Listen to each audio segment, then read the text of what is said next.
Hey guys, I'm gonna derive the golden ratio from first principles. This is just really on my heart today. I am going to make a longer, more in-depth video doing this. But perfect is the enemy of the good, and like I said, I just want to do this real quick. So I want to derive the golden ratio and show you how it arises like purely from just first principles in geometry. I won't draw the picture of like a pentagram or anything, but basically when we do golden ratio, we're saying the ratio of the long part to the short part is the same as the ratio of the short part to the long minus short part. Okay, so like if you have a thing within itself, rectangle, for example, the long side to the short side is the same ratio of the short side to the long minus short side. Like if that's long and that's short, that's the excess, okay? That is the basis of the golden ratio, and this is the basis of recursion as well, because you can keep following this rabbit hole down, because then you can say the long minus short is the new long, and you can go to the next level and whatnot.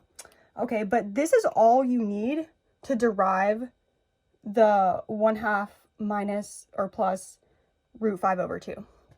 Okay, so, and there's a little bit of like math intuition in here. So some of the things you might be like, why are you doing that? Well, basically, when mathematicians stare at something for long enough and they act on their hunches, they end up doing some strange things. But so this is what we're starting with. Short to long minus short equals long over short, right? That's the ratio that we established. Okay, so what we're going to show is that r squared equals r plus 1.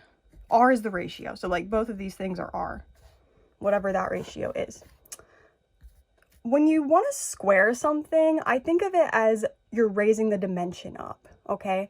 Like when you go from a line to a square, you go from meters to meter squared, you know, you times the length times the width squared, okay? So when you think about squared, you want to think about like the dimensions raising up. So when we raise the dimension, we get the same thing as adding a whole to it, okay? Okay, so once I show this, then there's one more step and we'll get there. So to show that r squared equals r plus 1, you can just like play around with these ratios. So r squared, do r times r. This is r, this is r. So if I do r times r, so like the s's cancel, and that equals long over long minus short. Okay, cool. So what? Now we want to look at r plus 1. So we're going to leave that there. That's r squared. Okay, r plus 1, well, let's take one of the r's. Let's do s short over long minus short. And we're going to add 1. So with the denominator being long minus short, we can add 1 by adding long minus short over long minus short, because that's 1. Okay, so if you make that one big fraction, you get s plus l minus s over l minus s. Okay, so here, s plus l minus s, so the s's cancel. So we get l over l minus s. So what you'll notice is r squared and r plus 1 both happen to be another ratio within the same picture. So this is another ratio within the same picture. This is long to long minus short. So we got from short over long minus short. This is the ratio of the long to the long minus short. Okay, anyways, we just showed that they were equal because this is r plus 1, l over l minus s, and this is r squared, l over l minus s. So we just showed that r squared equals r plus 1.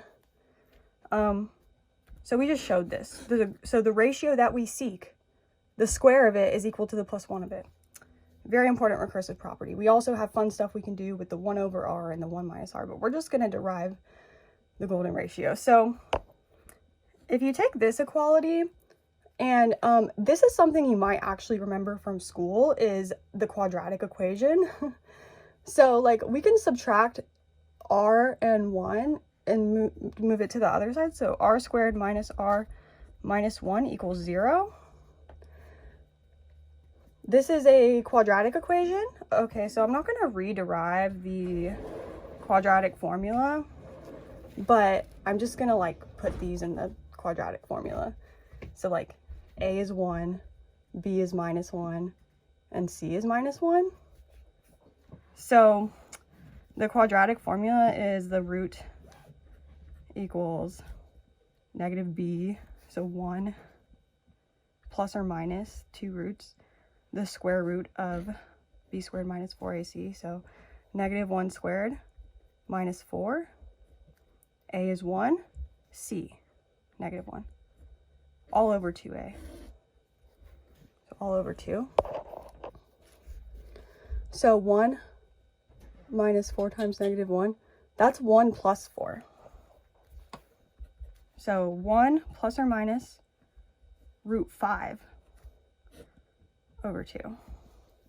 Yeah. And the negative root of this is actually just another part of the recursion. If you take the minus sign, that's the 1 minus r, the 1 over r I was talking about. If you take the positive sign,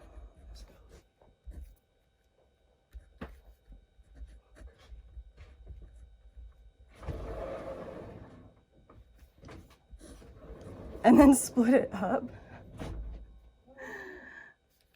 and it's 1/2 plus root 5 over 2. Okay, like, okay, put this in a calculator. This is the exact version of the golden ratio, okay, guys? The 1.6, whatever. The Fibonacci sequence is actually not the exact, is nowhere near the exact. You have to go out a lot of terms to get anywhere close to the golden ratio. The best way to actually write the golden ratio is 1 plus root 5 over 2. But anyways, this is like where it comes from. So see, you don't need actually anything physical. All you need is this geometric relationship. But anyways, yeah, I mean, if you're bored, put this in a calculator and you'll see this is the golden ratio. All right, love y'all.